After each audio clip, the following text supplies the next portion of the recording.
Kurdo dhe kudo ku ndihet nevoja, ata janë aty. Vullnetarët e shoqatës Nën Tereza, edhe pse më të pakt në numër, janë prezent me shërbimet e tyre për nevojtarët. Kryetari i kësaj shoqate Zef Shajla thotë se janë disa zona në Kosovë që vërtet kanë nevojë imediate për ndihmë.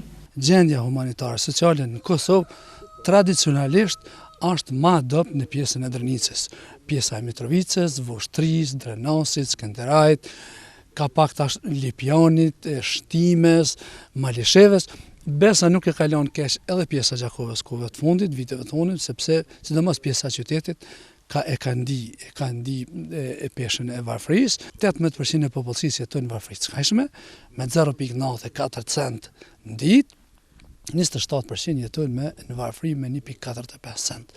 Pra janë 45%, e ki 60% pa punësinë, marrën aty në pjesë më madhe është rini, 20 deri në 30.000 djemë të rikryjnë shkollën, fakultetin, janë gatshëm për treg puna, nuk ka punë për ta. Nga të gjitha komunat që ne vëzhgojmë dhe ndihmojmë, thot Shajla, qytetarët e Gjakovës janë ata që ngurrojnë të prezantohen se kanë situatë të rënduar ekonomike. E kemi vërtetuar në bashkëpunim me Departamentin e Mirëqenies Sociale dhe Qendrën për Punë Sociale Gjakovës, ku kemi dalë në teren me identifiku familjet që kanë nevojë.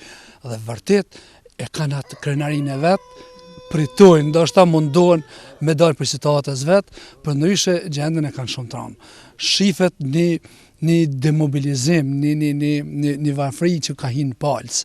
Ata njerëz edhe nuk din deri dal. Shajla kërkon nga vullnetmirët dhe udhëheqësit e institucioneve që të rrisin vëmendjen ndaj njerëzve me varfëri të skajshme, siç thot ai, sa nuk është bërë vonë sepse numri i tyre po rritet çdo ditë.